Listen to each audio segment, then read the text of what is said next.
আমরা যাও ওয়াজ করি সব বিশ্বাস করেন না, কারণ আমাদের কারো কাছে ওহী আসে না। আমরা আলেম, তাই আমাদের সকল কথা সত্য না, আমাদেরও ভুল হয়, আমরাও ভুল বলি। এই জন্য শুনলেই হ্যাঁ, শুনলেই জি, এগুলা না, বুঝে শুনে হ্যাঁ না বলা উচিত, ঠিক কিনা? এই যে কে কে জাহান্নামে যাইতেছেন হাত তুলে তাদের বুঝেনি, হুজুর কইলে হাত তুলবেন না, বুঝবেন।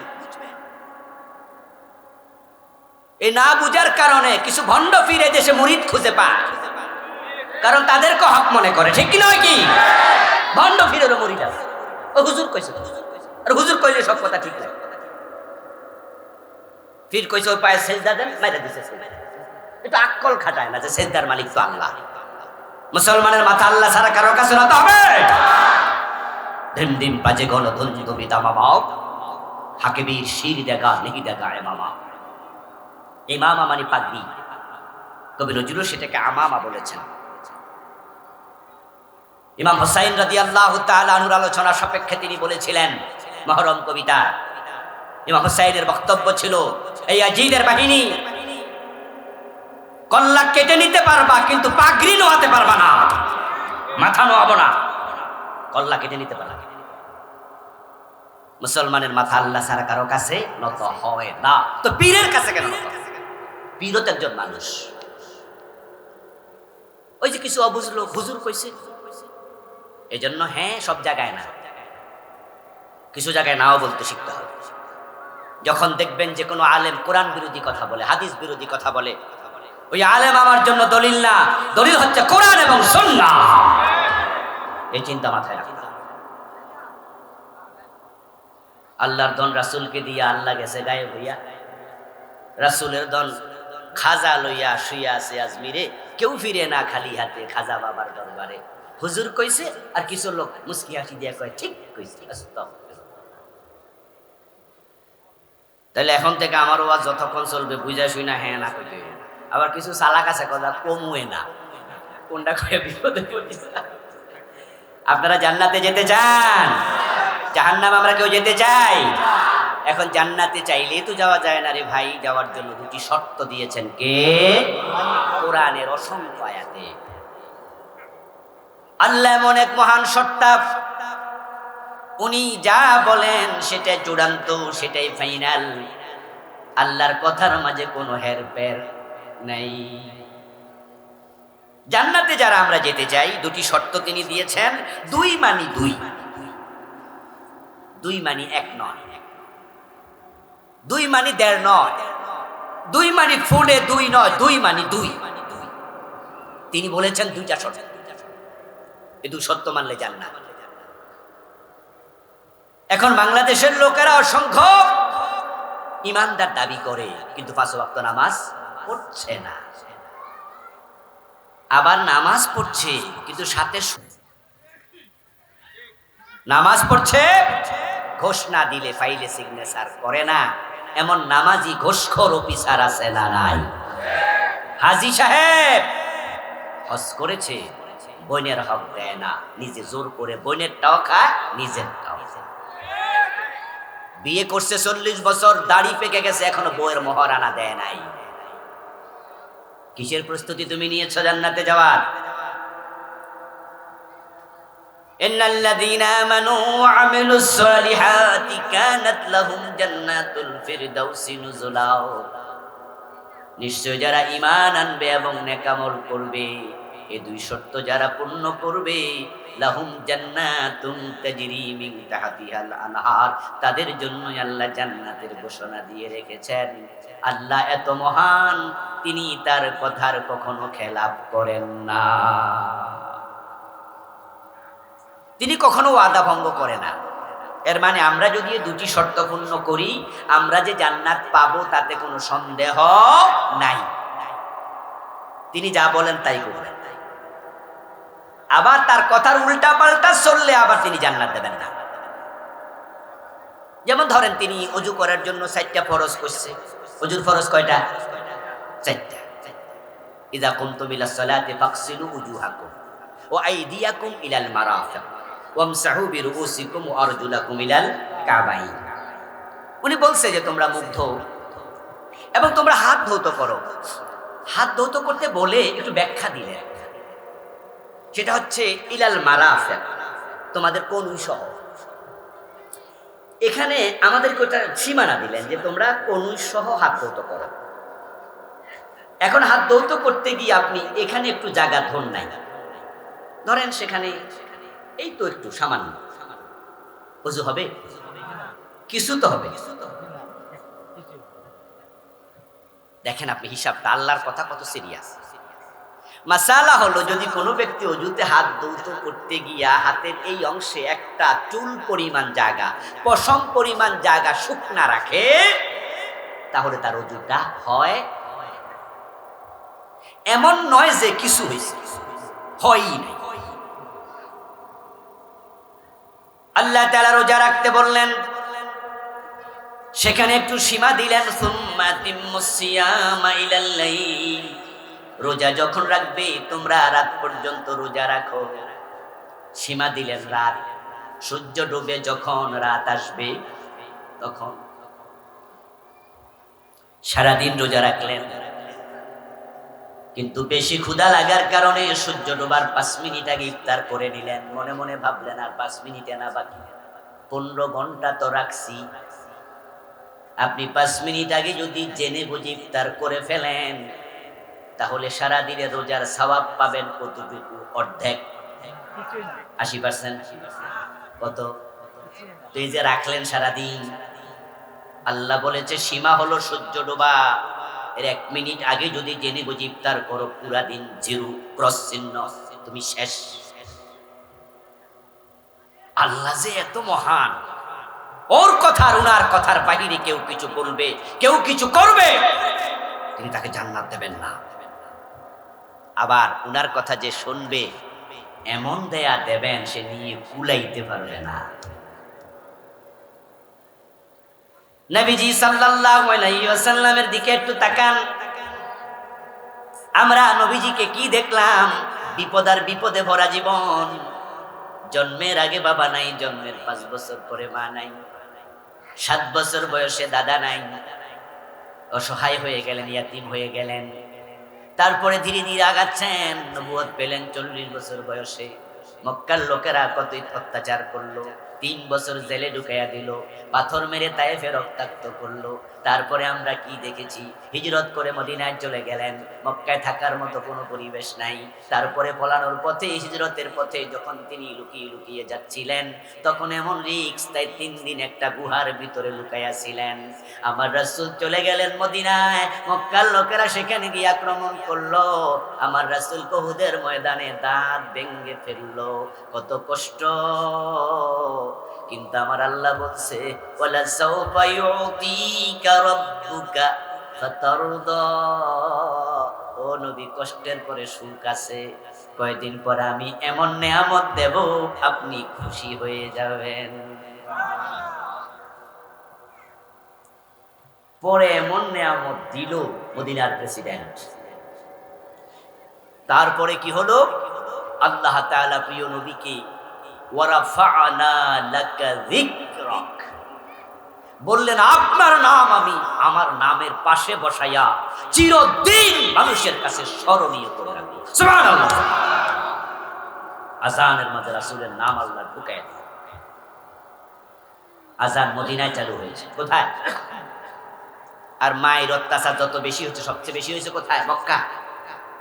মক্কায় কষ্টের জীবন, মদিনা যাওয়ার পরে কিছুদিন কষ্ট ছিল, পরে আল্লাহ এমন নিয়ামত দিলেন, আযানের মাঝে আল্লাহর নামের পরে রাসূলের নাম ঢুকায়া দিলেন। আশহাদু আল্লা ইলাহা ইল্লাল্লাহর পরে আছে কি আশহাদু আন্না মুহাম্মাদার রাসূলুল্লাহ। আজকের দিন পর্যন্ত, কিয়ামত পর্যন্ত নবীজির নাম এমন ভাবে স্মরণ হবে, পৃথিবীতে এমন নাম আর দ্বিতীয়টি নাই আল্লাহর পরে।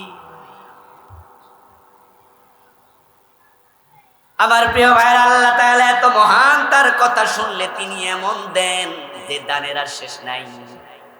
তাই আমরা যদি আল্লাহর 2টি শর্ত পূর্ণ করি, এমন জান্নাত দেবেন যার নিয়ামতের কোনো শেষ নাই।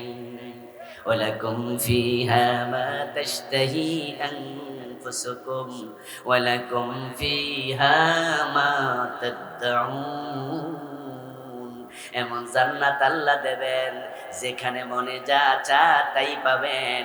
মনে যা চাইলেন মনে মনে মুখে প্রকাশ করা লাগবে না, মনেরটা মনে থাকতে আল্লাহ হাজির করে দেবেন।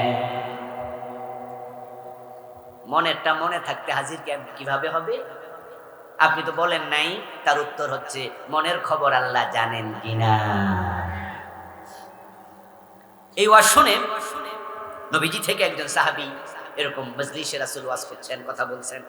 একজন সাহাবী দাঁড়ালেন, দাঁড়িয়ে বলছি, ইয়া রাসূলুল্লাহ, আপনি যে বললেন সেখানে আমরা যা চাইবো তাই পাবো, মনেরটা মনে থাকতে পেয়ে যাব, তাহলে আমি যদি আল্লাহর কাছে একটা ঘোড়া চাই, হাল ফিল জান্নাতি মিন খাইল, জান্নাতে কি আল্লাহ আমাকে ঘোড়া দেবে? বর্তমানে বাংলাদেশে বাহন যেগুলো আছে সেগুলোর মাঝে আমাদের কাছে প্রাইভেট কার যেগুলো আছে, কোচ আপনার জিপ গাড়ি আছে, ল্যান্ড ক্রুজার, মার্সিডিজ আছে না, এগুলো দামি দামি গাড়ি, প্রাইভেট কার।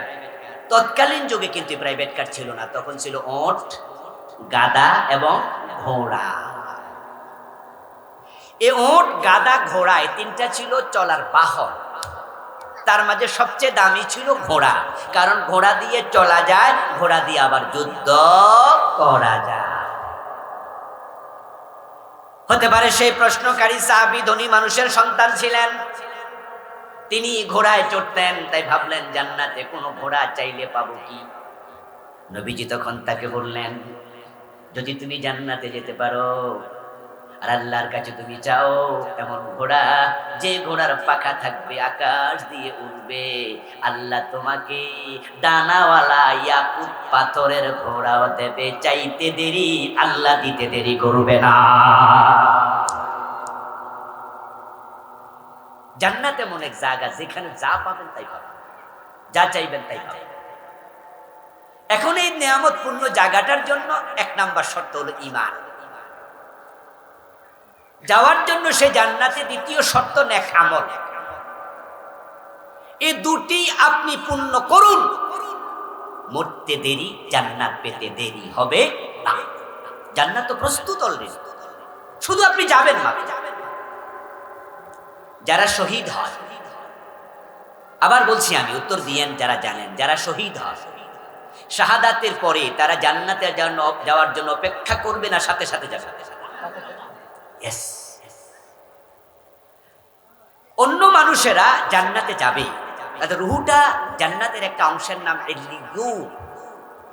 ইল্লিয়্যিন, তাদের রুহুটাকে ভাইরা পিছনের লোকেরা দাঁড়ায় আছে, কিন্তু আপনাদের কিছু ফাঁকা আমি দেখতে পাচ্ছি। আপনারা কি একটু তাদের প্রতি রহম করবেন, দয়া করবেন, ভালোবাসবেন একটু, প্লিজ প্লিজ।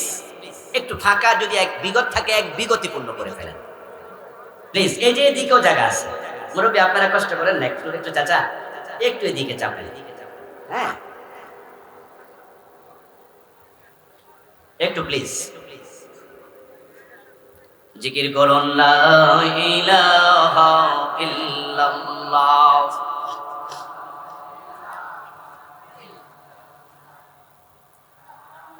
যুবক ভাইরা দাঁড়ায় থেকো না, এবার বসে যাও, সুযোগ কিন্তু বারবার আসে না জীবনে। লা ইলাহা ইল্লাল্লাহ মুহাম্মাদুর রাসূলুল্লাহ। আমরা বলছিলাম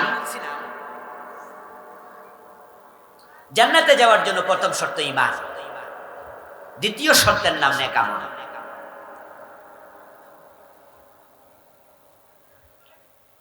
এটুকু ওয়াজ শুনে মনে মনে কেউ ভাবছেন তাহলে তো মাশাআল্লাহ আমি জান্নাতি, কারণ আমার ঈমানও আছে, আমি নামাজ কালামও পড়ি। হ্যাঁ, এই দু শর্ত কিন্তু আমি দেই নাই, দিয়েছেন কে? তো জান্নাত দেওয়ার ঘোষণা করছেন কে? তাহলে নিশ্চয় আপনি জান্নাতি। আপনার চিন্তা ভুল নয়, কিন্তু এবার বলুন তো সকলের ঈমান খাঁটি না কিছু ভেজাল ঈমান আছে? সমস্যাটা এখানে,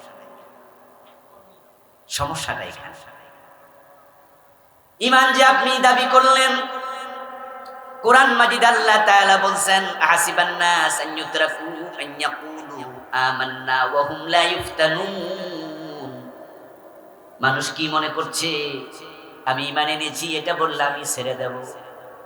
তার ইমানটা আসল না ভেজাল পরীক্ষা করব না বুঝি। তাহলে বোঝা গেল ইমানের মাঝে কিছু ভেজাল হতে পারে। নবীজি যখন মদিনায় হিজরত করে গেলেন, নবীজি সাল্লাল্লাহু আলাইহি ওয়াসাল্লামের হাতে হাত রেখে যারা কালেমা পড়েছিল মদিনায়, তাদের মাঝে একজনের নাম ছিল আব্দুল্লাহ ইবনে উবাই। ওর নাম কি আপনারা শুনেছেন? যারা শুনছেন হ্যাঁ বলুন। সে মুমিন না মুনাফিক? ছোট মুনাফিক না বড় মুনাফিক? জান্নাতি না জাহান্নামী? জাহান্নামের মাঝখানে না নিচে? কই থাকবে? অথচ কালেমা পড়ছে কার হাতে? নবীজির হাতে। আব্দুল্লাহ ইবনে উবাই ইবনে সালুল নবীজির হাতে হাত রেখে কালেমা পড়েছিল, কিন্তু তার ইমানটা আসল ইমান না ভেজাল? ভেজাল ইমান ছিল। এজন্য ইমান আছে দাবি করলে হবে না, ইমানটাকে খাঁটি করতেই হবে। ইমানের দাবিদার তো বাংলাদেশে 92%। এই যে কয়দিন আগে গণশুমারি হলো, জনশুমারি হলো, আগে ছিল এটার নাম আদমশুমারি, কিন্তু গত 2-3 বছর আগেও হয়েছে, এটার নাম দিছে কি? আপনাদের এলাকা হয়েছে না? কিশোরগঞ্জ হয়েছে জনশুমারি। মানে আদম আলাইহিস সালামের নামও সহ্য হয় না, তো আজীবন এটার নাম আছিল কি? আদমশুমারি। আদম সন্তান হিসাবে আদমশুমারি। এবার এটার নাম চেঞ্জ করছে কি? মানে হেরা ইসলাম যে আনে পাইছে হি আনে কাইটা দিছে, চান্স পাইলে কেটা। কত হারামি এটার নাম জনশুমারি দিতে হবে কেন? আদম আলাইহিস সালামের নামটা মনে হইল তো একজন নবীর নাম, ঠিক কি না? বেশি করে আলাইছিল, সীমা লঙ্ঘন করছিল। করবে না কেন? আপনারা এখানকার ভালো মানুষ, কিশোরগঞ্জের মানুষ তো প্রেসিডেন্টের এলাকার মানুষ। আপনারা ইসলাম বিরোধী মানুষ না, আপনারা ভালো মানুষ। চিন্তায় কিছু ভুল আছে, কর্মে কিছু ভুল আছে, থাকতে পারে মানুষের। কিন্তু গত ফ্যাসিস্ট যে সরকার ছিল, এই প্রেসিডেন্ট যে সরকারে ছিল, অনেক অফিসারকে তারা হিন্দু অফিসার বসাইছে বিভিন্ন জায়গায়, শুধু হিন্দু হিন্দু হিন্দু। আরে মাদ্রাসা বোর্ডের অফিসারও হিন্দু ছিল, আপনি যাইবেন?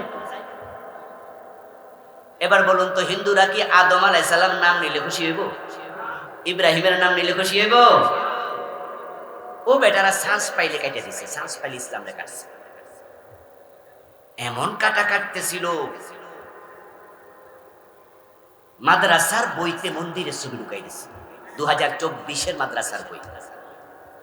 আমি মাদ্রাসার শিক্ষক, আমি দেখে শুনে বলতেছি, আমাদের 8-এর বই, 7-এর বইতে একবারে কাবারের মাঝে হাফ প্যান্ট পরা মাইয়া ছবি দিছে।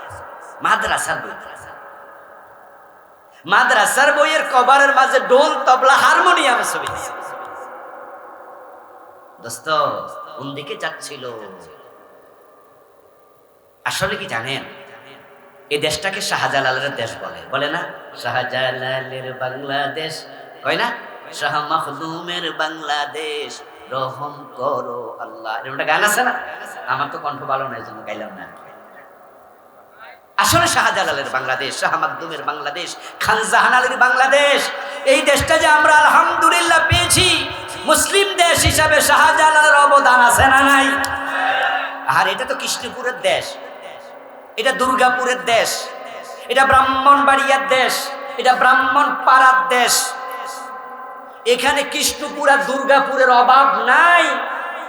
আমার নিজের গ্রামের নামও দুর্গাপুর, অথচ আমার গ্রামে এখন একজন হিন্দুও নাই। এর মানে কি দাঁড়ালো? এখানে একসময় হিন্দু ছিল। আমার গ্রামের নাম যারা রেখেছে শুরুতে, ওই লোক দুর্গা পূজারই ছিল, দুর্গা পূজা করত, যার কারণে সে তার গ্রামের নাম কি রাখছে? দুর্গাপুর। এই যে আজকের এই দিনে এখন একজনও দুর্গার পূজারী আমার গ্রামে নাই, হিন্দু নাই, এগুলোর পিছনে শাহজালালের ভূমিকা নাই, শাহ মাখদুমের নাই, খান জাহান আলীর নাই, ফুরপুরার পীর সাহেবের নাই, সরসিনার পীর সাহেবের নাই। এটা তো ওলি আল্লাহর বাংলাদেশ। সে ওলি আল্লাহর বাংলাদেশের মাদ্রাসার বইয়ের কভারের মাঝে মূর্তি কেন আসবে? হাফ প্যান্ট পরা মেয়ে কেন আসবে? দোতরা হারমোনিয়াম কেন আসবে? আদম আলাইহিস সালামের নাম বাদ দিয়া কেন জনশুমারি দিতে হবে? তারা যখন শাহজালালের বাংলাকে মুসলিমদের বিরুদ্ধে নিতে চাইছিল, আসমানওয়ালা সহ্য করে নাই, গজব দিয়া শেষ করে দিছে।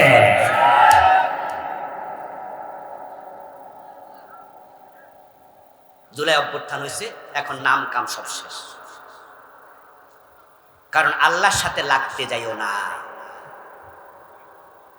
আল্লাহর সাথে লাগতে গেলে আল্লাহ একটা ছোট্ট ধাক্কা দিলেই তো শেষ নাকি?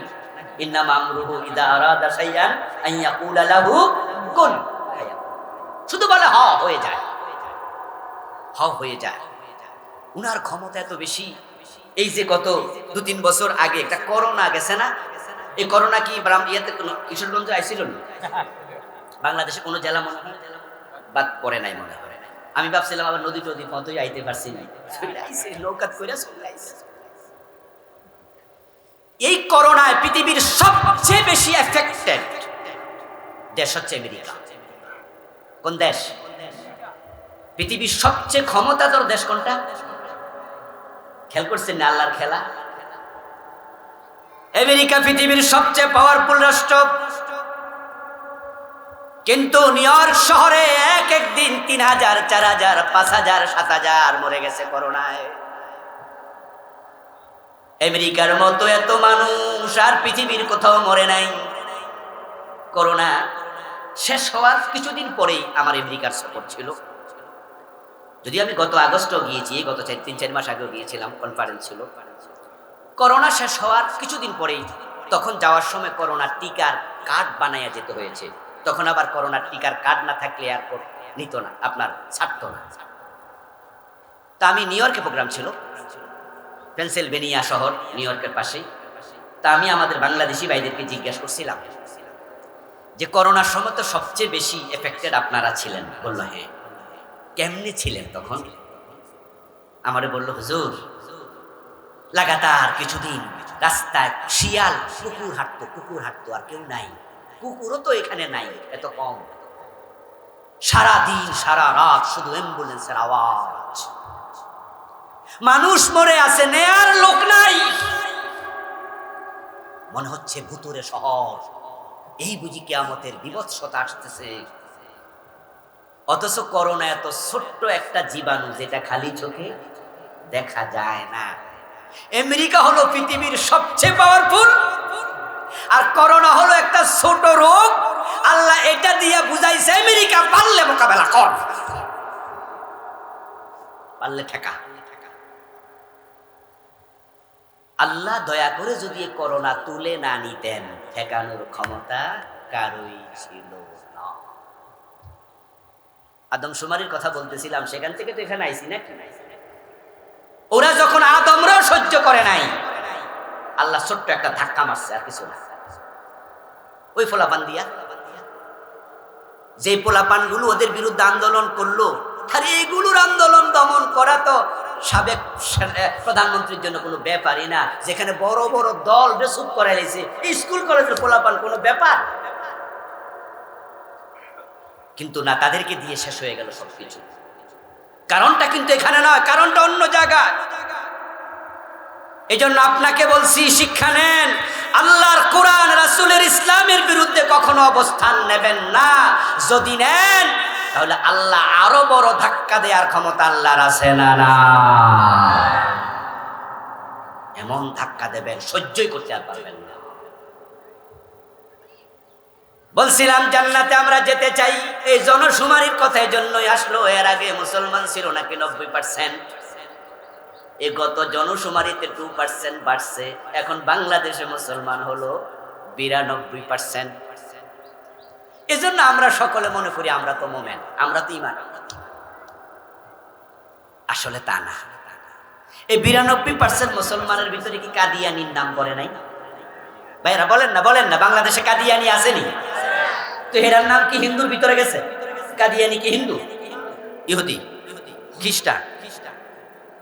ওরা নিশ্চয়ই লেখছে আমরা মুসলমান। এজন্য তো আমরা হুজুররা দাবি করতেছি ওদেরকে রাষ্ট্রীয়ভাবে কাফের ঘোষণা করতে হবে, কারণ তারা বাংলাদেশে কাদের পরিচয় থাকে? মুসলিম। বলুন তো, কাদিয়ানিদের মসজিদ নাই, নামাজ পড়ে না, রোজা রাখে না, অথচ তাদের ব্যাপারে হক্কানি আলেমদের ফতুয়া কি? তারা মোমেন না কাফের? কাফের কি জান্নাতে যাবে? ঈমানে তো নাই, জান্নাতে যাবে কেমনে?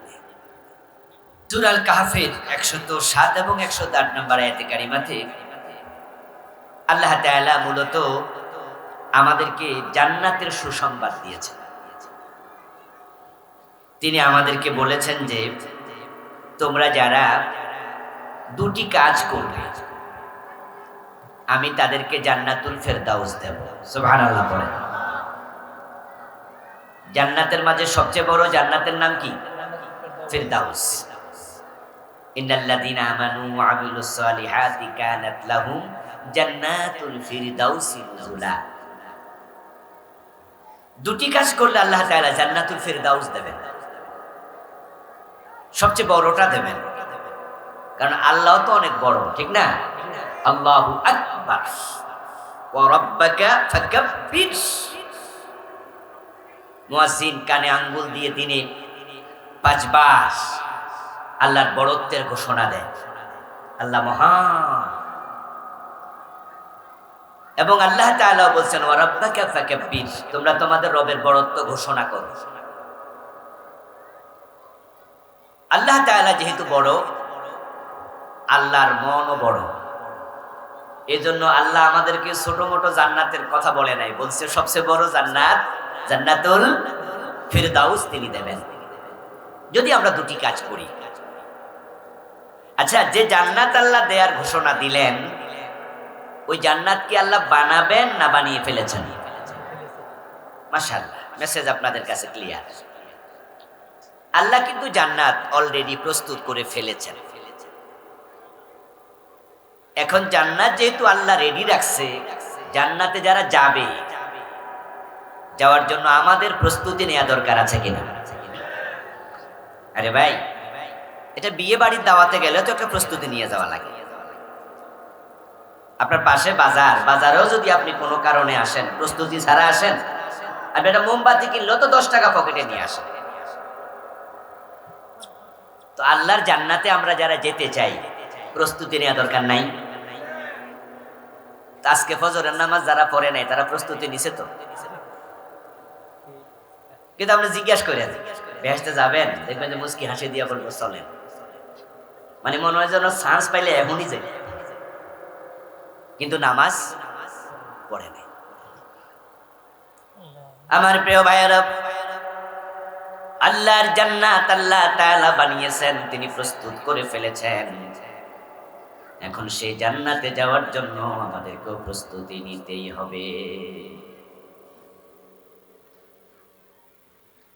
কোন কোন প্রস্তুতি নিলে জান্নাত পাওয়া যায়, সেটাই হলো আমার আলোচনার আজকের বিষয়, প্রতিপাদ্য। পরিতাপের বিষয় হলো বাংলাদেশের অসংখ্য এমন মুসলমানের সন্তান রয়েছেন যারা জান্নাতে যেতে চান, কিন্তু জান্নাতের প্রস্তুতি তাদের নাই। শুধু যাইতে চায়, চাইলে কি পাওয়া যায়?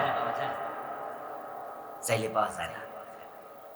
যদি চাইলে জান্নাত পাওয়া যেত, হিন্দুরাও জান্নাতে যাইত, কারণ তাদেরও জান্নাতে যাওয়ার শখ আছে, তারাও যাইতে চায়, স্বর্গে যাইতে চায়। এজন্য দেখবেন যে বিভিন্ন জায়গায় হিন্দুরা মরা মানুষের নামের আগে কি লেখে? স্বর্গীয়, স্বর্গীয় অমক। স্বর্গীয় মানে কি স্বর্গে যাবে না অলরেডি গেছে? প্রস্তুতি কি দেখছেন? এটা গেছে আর আমরা যাব। শখ কারে কর? হিন্দু মিয়া সে তার আত্মীয় স্বজন যে মরে গেছে তারে অলরেডি স্বর্গে পাঠাইয়া দিছে। স্বর্গ আর জান্নাত জিনিস কিন্তু একটাই। যেমন চোখ আর নয়ন জিনিস কি দুইটা না একটা? নামটা শুধু ভিন্ন, জিনিস কিন্তু এক। আরবিতে বলে জান্নাত, ফার্সিতে বলে বেহেশত। জিনিস দুইটা না একটা? একটাই। আমরা বলি আল্লাহ তারে বেহেশত নসিব করো, আপনারা কোন আমিন। আমরা বলি আল্লাহ তারে জান্নাত দাও, আপনারা কি কোন? কোনদিন কইছেন হুজুর দুই জিনিস চানবেন? আসলে জিনিস এক। বাংলায় বলে বাগান, ইংরেজিতে বলে হেভেন, সংস্কৃতিতে বলে স্বর্গ। কেউ বলে লাউ, কেউ বলে কদু। কেউ বলে বউ, কেউ বলে বধূ, কেউ বলে আনন্দ, কেউ বলে ফুর্তি। তারা বলেছিল ভাস্কর্য, আমরা বলেছি সেটাই হলো মূর্তি।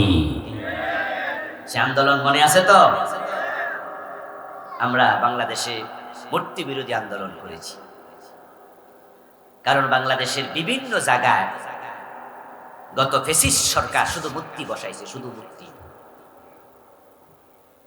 তারা হাইকোর্টের সামনে পর্যন্ত ওখানে মূর্তি বসাইছিল,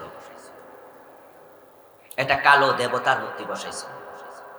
এর পাশে তো হলো জাতীয় ঈদগাহ। তো আমরা ঈদগাহে যাওয়ার সময় মূর্তি দেখবো, আসতে আবার মূর্তি দেখবো। পরে আমাদের আন্দোলনের কারণে হাইকোর্টের সম্মুখ থেকে তারা মূর্তিটা সরাতে বাধ্য হয়েছিল। আর শেখ মুজিবের মূর্তির তো অভাব ছিল না। এক একটা 20 মণ 30 মণ ওজনের পাথর পিতল দিয়া বানাইয়া মূর্তি প্রতিস্থাপন তারা করেছে। সর্বশেষ পুস্তকগলায় সবচেয়ে বড় মূর্তিটা বাংলাদেশের, ওখানে বসাবে পিতল দিয়ে বানিয়ে, পৃথিবীর বাহির থেকে কোনো এক দেশ থেকে অর্ডার করে তারা জাহাজে করে নিয়ে আসবে। তখন আমাদের আলেমরা আন্দোলন করলো। মাওলানা মামুনুল হক ভাই তখন চিৎকার দিয়ে বলেছিল, এখানে মূর্তি বসালে এটাকে বুড়িগঙ্গায় ফেলা হবে। মনে আসেনি আপনাদের? এই তো আগুন লাগিয়া গেল। শেষ পর্যন্ত উনাকে বউ দিয়া মামলা দিয়া ধর্ষণের আসামি বানাইয়া জেলে ঢুকাই দিছে। আমার প্রিয় ভাইয়েরা, শব্দের পার্থক্য। মূর্তি যেই কথা, ভাস্কর্য একই কথা। কেউ কেউ চালাকি করে, তারা শব্দ চেঞ্জ করে হারামকে হালাল বানাতে চায়। চাচা সুদ খাইয়েন না, কয় না বাতিজা সুদ তো অনেক আগে ছাইরা দিছি, এখন শুধু ইন্টারেস্ট খাই। বাংলায় খায় না, কি দিয়া খায়? ইংলিশে খায়, শব্দ চেঞ্জ করে। এত চালাকি ভালো না। আমরা বলেছিলাম যে মূর্তি বানায়ও না। আল্লাহ মুসলমানদেরকে পৃথিবীতে মূর্তি বানাতে পাঠায় নাই, মূর্তি ভাঙতে পাঠাইছে। শাহজালাল রহমতুল্লাহি আলাইহি মূর্তি বানাইছে না ভাঙছে? ইব্রাহিম আলাইহিস সালামের সাথে আমাদের সম্পর্ক আছে। উনি কি লাগে আমাদের? জাতির পিতা। মুসলিম জাতির পিতা কে? ইব্রাহিম আলাইহিস সালাম। জোর কইরা ওরা আমাদেরকে আরেকজনকে দিয়া বলাইতে বাধ্য করছে। জোর কইরা কইতে, গত 15 বছরে কইতে বাধ্য করছে, লেখছে। এত ধাক্কা ধাক্কি ভালো না। সম্মান কখনো জোর করে আদায় করার বিষয় না, সম্মান মন থেকে আসতে হবে। ইব্রাহিম আলাইহিস সালাম মূর্তি বানান নাই, তিনি মূর্তি ভেঙেছেন। আমাদের প্রিয় নবী মুহাম্মদুর রাসূলুল্লাহ সাল্লাল্লাহু আলাইহি ওয়াসাল্লাম মক্কা বিজয়ের পর কাবার ভিতরে, কাবার বাহিরে 360টা মূর্তি ছিল। এগুলো রেখেছেন না ভেঙেছেন? মুসলিমরা কখনো মূর্তি বানায় না, এটা মুসলিমদের কালচার না। আমরা বলেছি মূর্তি বানাইও না, ওরা বলছে না হুজুর আপনারা বোঝেন না, আমরা ভাস্কর্য বানাইতেছি। ওরা মূর্খকে হাইকোর্ট দেখাইছে। ওরা জোর করে বানাইছে ঠিকই, কিন্তু রেজাল্টটা কি ভালো হয়েছে? জুলাই আন্দোলনের পরে আমরা কি দেখলাম? বড় বড় মূর্তির গলার মাঝে রশি লাগাইয়া টেনে মাটিতে ফেলে দিয়েছে। কিছু কিছু মূর্তি ভাস্কর্যের মাথায় উঠে কেউ প্রস্রাব করে দিয়েছে। করে নাই? এ মরা মানুষটার এত বেজ্জতি তোমরা কেন করলা? যার মূর্তি তোমরা বানাইছো ওনার প্রতি তো আমাদেরও শ্রদ্ধা আছে, স্বাধীনতার পিছনে ওনার ভূমিকা আছে না? কিন্তু মূর্তি বানাও কেন? মূর্তি তো আমার বাবারটা বানাইলো, আমি সাপোর্ট করব না। আচ্ছা, আপনার বাবার মূর্তি বানায় রাস্তার মাঝখানে রেখে দিলে আপনি খুশি হইবেন? এটা তো শিরক, এটা তো হারাম। এটাতে মানুষ যে কি করতে পারে, নম নম ওসিলা ধরে শিরক শুরু হয়ে যাবে। মূর্তি বানানো ভালো না। যাই হোক, আমার আলোচনার সাবজেক্ট এটা না, আলোচনার সাবজেক্ট ছিল জান্নাত। আমরা জান্নাতে যেতে চাই না? হিন্দুরাও যেতে চায়, স্বর্গে যেতে চায়। লিখেছে নামের আগে স্বর্গীয়। এবার আপনাদের কাছে একটু জানতে চাইবো, কোন হিন্দু কি জান্নাতে গেছে? স্বর্গে যাবে? সুযোগ আছে? কারণ জান্নাতে যাওয়ার জন্য কিছু প্রস্তুতি নিতে হয়। ওই প্রস্তুতিটা হিন্দুদের নাই। আল্লাহ তাআলা জান্নাত দেবেন, এজন্য তিনি জান্নাত বানাইছেন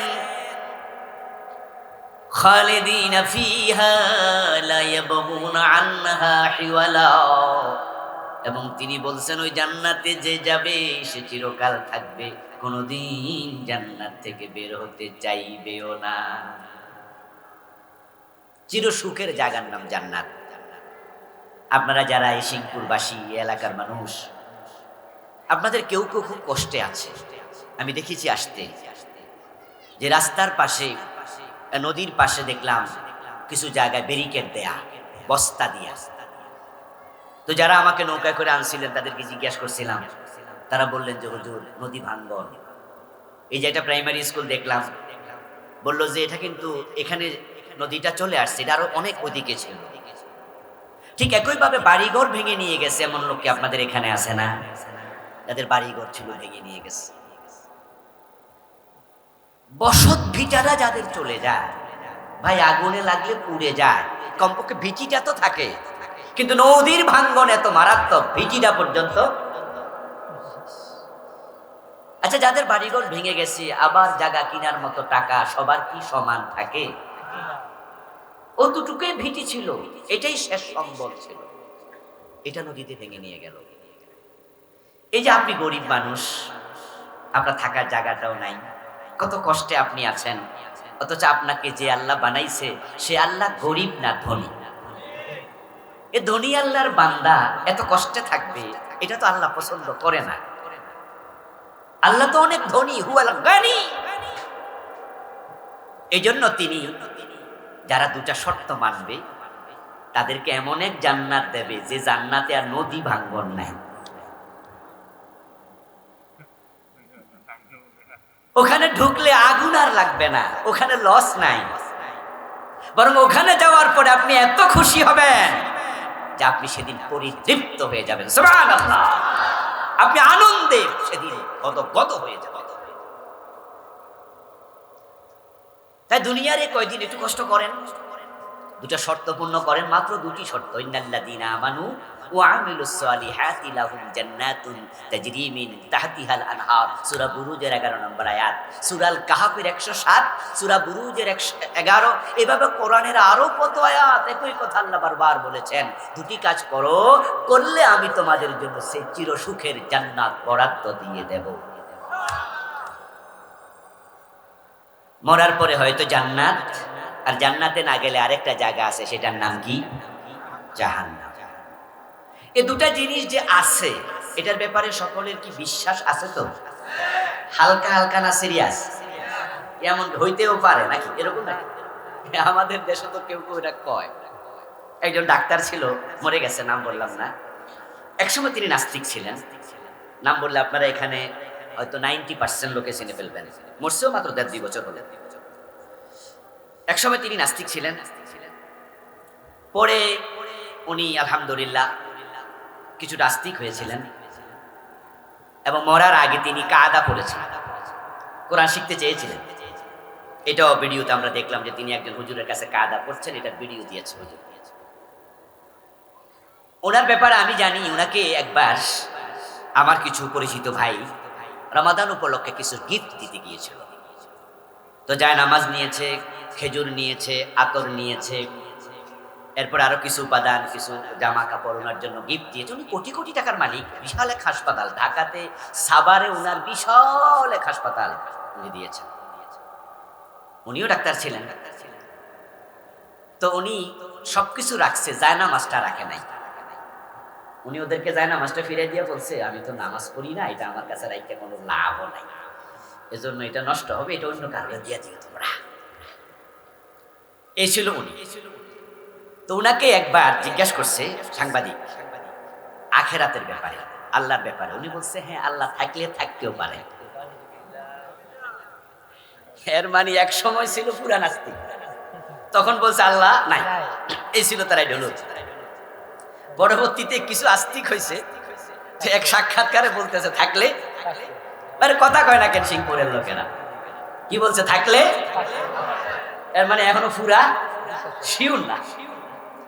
তো মরার পরে যে জান্নাত জাহান্নাম আছে, এটা কি এমন থাকলে থাকতে পারে নাকি আছেই? আছে, এটা আমাদের বিশ্বাস। ওয়াবিল আখিরাতি হুম ইউকিনুন। ফারিকুন ফিল জান্নাতি ওয়া ফারিকুন ফিস সাঈদ। একদল মানুষ জান্নাতে চলে যাবে আর একদল মানুষ জাহান্নামী হয়ে যাবে। বুঝে শুনে উত্তর দিয়েন, জাহান্নামে যেতে যে যে চান হাত তোলা দেন।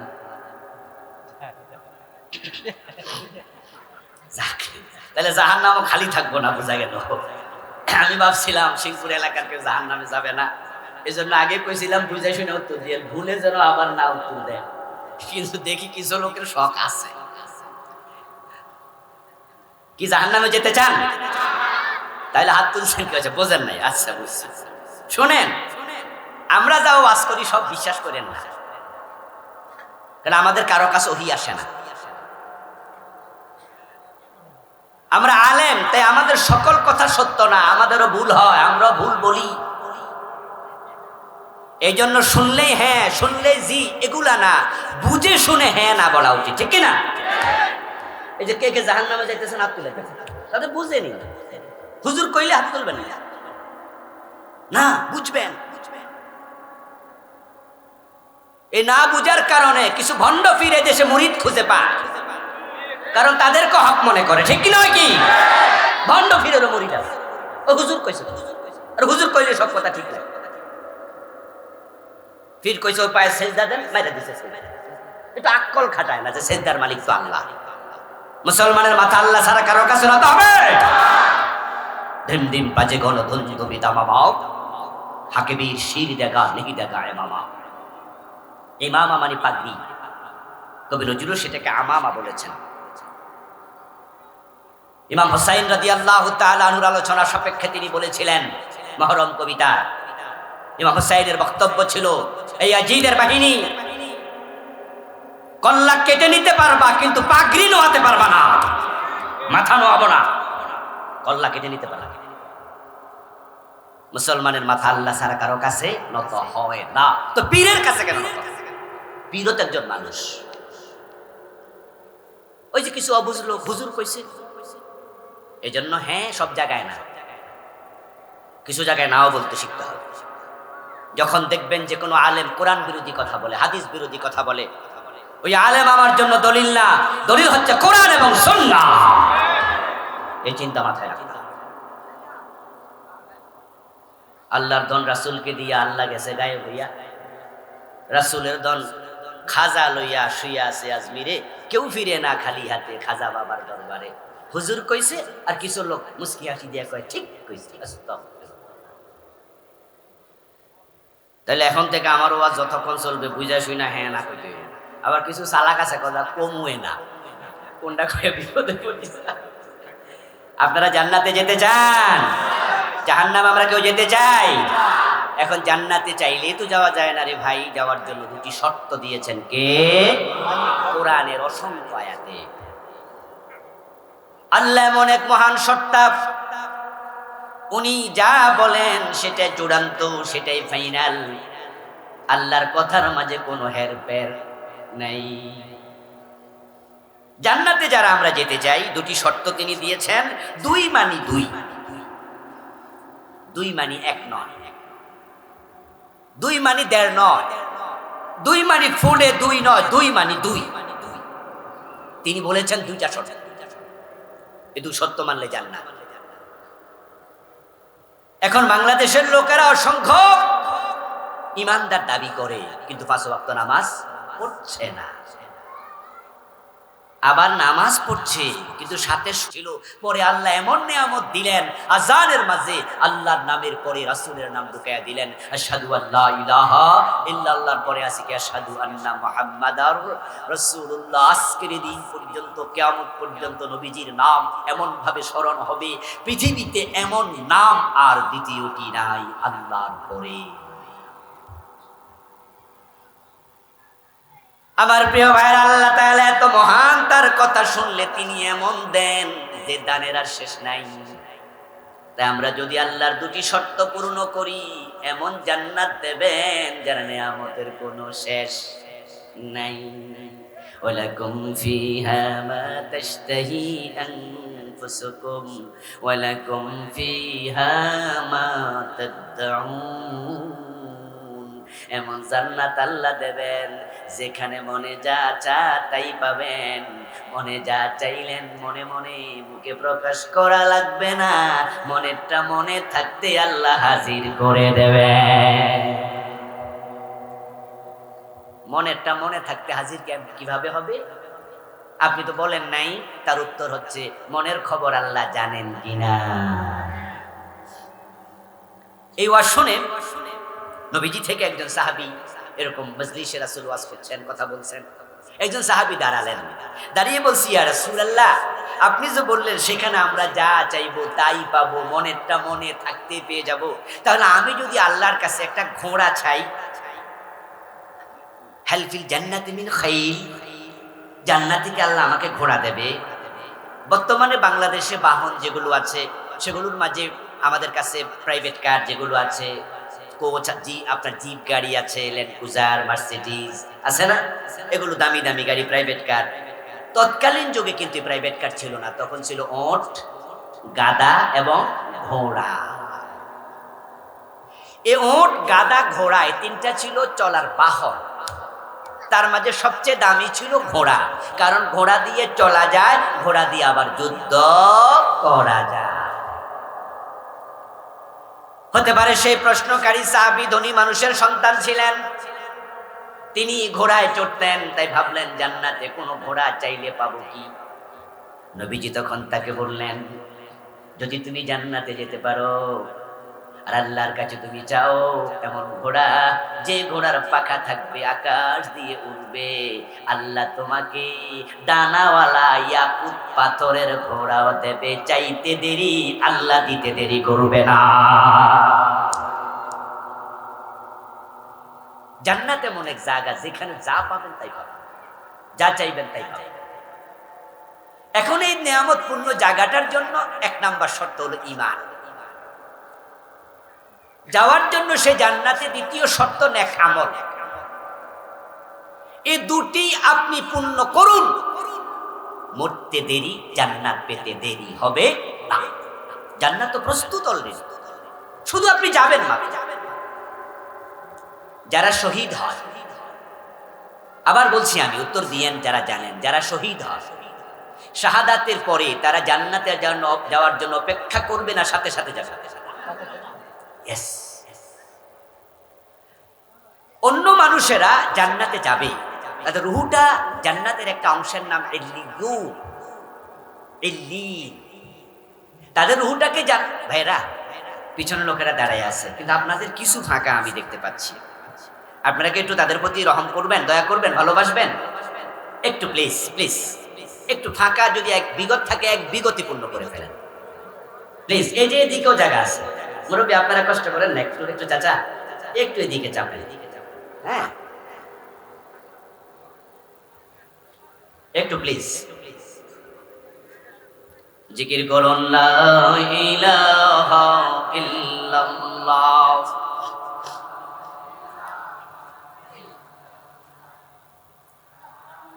যুবক ভাইরা দাঁড়ায় থেকো না এবার বসে যাও সুযোগ কিন্তু বারবার আসে না জীবনে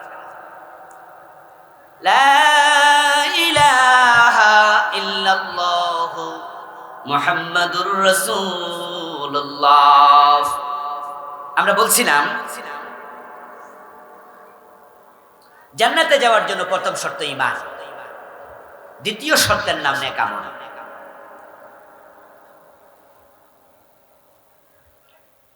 এটুকু ওয়াজ শুনে মনে মনে কেউ ভাবছেন তাহলে তো মাশাআল্লাহ আমি জান্নাতি কারণ আমার ঈমানও আছে আমি নামাজ কালামও পড়ি হ্যাঁ এই দুই শর্ত কিন্তু আমি দেই নাই দিয়েছেন কে তো জান্নাত দেওয়ার ঘোষণা করছেন কে তাহলে নিশ্চয় আপনি জান্নাতি আপনার চিন্তা ভুল নয় কিন্তু এবার বলুন তো সকলের ঈমান খাঁটি না কিছু ভেজাল ঈমান আছে সমস্যাটা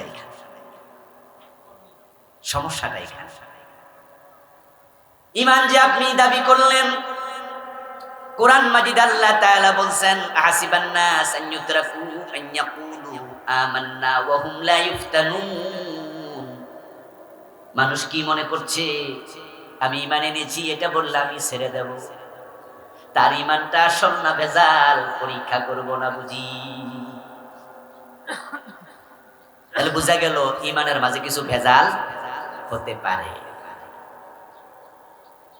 নবীজি যখন মদিনায় হিজরত করে গেলেন, নবীজি সাল্লাল্লাহু আলাইহি ওয়াসাল্লামের হাতে হাত রেখে যারা কালেমা পড়েছিল মদিনায়, তাদের মাঝে একজনের নাম ছিল আব্দুল্লাহ ইবনে উবাই।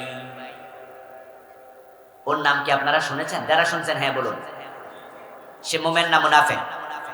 ছোট মুনাফিক না বড় মুনাফিক? জান্নাতি না জাহান্নামী? জাহান্নামের মাঝখানে না নিচে, কই থাকবে? অথচ কালেমা পড়ছে কার হাতে? নবীজির হাতে। আব্দুল্লাহ ইবনে উবাই ইবনে সালুল নবীজির হাতে হাত রেখে কালেমা পড়েছিল, কিন্তু তার ইমানটা আসল ইমান না ভেজাল, ভেজাল ইমান ছিল। এজন্য ইমান আছে দাবি করলে হবে না, ইমানটাকে খাঁটি করতেই হবে। ইমানের দাবিদার তো বাংলাদেশে 92%। এই যে কয়দিন আগে গণশুমারি হলো, জনশুমারি হলো, আগে ছিল এটার নাম আদমশুমারি, কিন্তু গত 2-3 বছর আগেও হয়েছে, এটার নাম দিছে কি? আপনাদের এলাকা হয়েছে না? কিশোরগঞ্জ হয়েছে জনশুমারি। মানে আদম আলাইহিস সালামের নামও সহ্য হয় না, তো আজীবন এটার নাম আছিল কি? আদমশুমারি। আদম সন্তান হিসাবে আদমশুমারি। এবার এটার নাম চেঞ্জ করছে কি?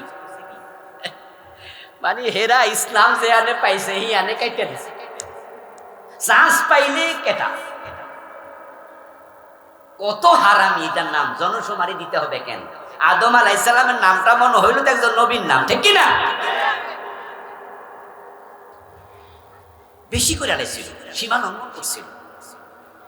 করবে না কেন? আপনারা এখানকার ভালো মানুষ, কিশোরগঞ্জের মানুষ তো প্রেসিডেন্টের এলাকার মানুষ। আপনারা ইসলাম বিরোধী মানুষ না, আপনারা ভালো মানুষ। চিন্তায় কিছু ভুল আছে, কর্মে কিছু ভুল আছে, থাকতে পারে মানুষের। কিন্তু গত ফ্যাসিস্ট যে সরকার ছিল, এই প্রেসিডেন্ট যে সরকারে ছিল, অনেক অফিসারকে তারা হিন্দু অফিসার বসাইছে বিভিন্ন জায়গায়, শুধু হিন্দু হিন্দু হিন্দু। আরে মাদ্রাসা বোর্ডের অফিসারও হিন্দু ছিল, আপনি যাইবেন? এবার বলুন তো, হিন্দুরা কি আদম আলাইহিস সালাম নাম নিলে খুশি হইব? ইব্রাহিমের নাম নিলে খুশি হইব? ও বেটারা চান্স পাইলে কাটে দিছে, চান্স পাইলে ইসলামে কাটছে। এমন কাটা কাটতেছিল, মাদ্রাসার বইতে মন্দিরের ছবি ঢুকাই দিছে। 2024-এর মাদ্রাসার বই। আমি মাদ্রাসার শিক্ষক, আমি দেখে শুনে বলতেছি, আমাদের 8-এর বই, 7-এর বইতে একবারে কাবারের মাঝে হাফ প্যান্ট পরা মাইয়া ছবি দিছে। মাদ্রাসার বই, মাদ্রাসার বইয়ের কভারের মাঝে ডোল, তবলা, হারমোনিয়ামের ছবি দিছে। দোস্ত, কোন দিকে যাচ্ছিল? আসলে কি জানেন, এই দেশটাকে শাহজালালের দেশ বলে, বলে না? শাহজালালের বাংলাদেশ, কয় না? শাহ মাখদুমের বাংলাদেশ, রহম করো আল্লাহ। এরকম একটা গান আছে না? আমার তো কণ্ঠ ভালো না, এই জন্য গাইলাম না। আসলে শাহজালালের বাংলাদেশ, শাহ মাখদুমের বাংলাদেশ, খান জাহান আলীর বাংলাদেশ। এই দেশটা যে আমরা আলহামদুলিল্লাহ পেয়েছি, মুসলিম দেশ হিসাবে শাহজালালের অবদান আছে না নাই? আর এটা তো কৃষ্ণপুরের দেশ, এটা দুর্গাপুরের দেশ, এটা ব্রাহ্মণবাড়িয়ার দেশ, এটা ব্রাহ্মণপাড়ার দেশ। এখানে কৃষ্ণপুর আর দুর্গাপুরের অভাব নাই। আমার নিজের গ্রামের নামও দুর্গাপুর, অথচ আমার গ্রামে এখন একজন হিন্দুও নাই। এর মানে কি দাঁড়ালো? এখানে একসময় হিন্দু ছিল। আমার গ্রামের নাম যারা রেখেছে শুরুতে, ওই লোক দুর্গা পূজারই ছিল, দুর্গা পূজা করত, যার কারণে সে তার গ্রামের নাম কি রাখছে? দুর্গাপুর। এই যে আজকের এই দিনে এখন একজনও দুর্গার পূজারী আমার গ্রামে নাই, হিন্দু নাই, এগুলোর পিছনে শাহজালালের ভূমিকা নাই, শাহ মাখদুমের নাই, খান জাহান আলীর নাই, ফুরপুরার পীর সাহেবের নাই, সরসিনার পীর সাহেবের নাই। এটা তো ওলি আল্লাহর বাংলাদেশ। সে ওলি আল্লাহর বাংলাদেশের মাদ্রাসার বইয়ের কভারের মাঝে মূর্তি কেন আসবে? হাফ প্যান্ট পরা মেয়ে কেন আসবে? দোতরা হারমোনিয়াম কেন আসবে? আদম আলাইহিস সালামের নাম বাদ দিয়া কেন জনশুমারি দিতে হবে? তারা যখন শাহজালালের বাংলাকে মুসলিমদের বিরুদ্ধে নিতে চাইছিল, আসমানওয়ালা সহ্য করে নাই, গজব দিয়া শেষ করে দিছে।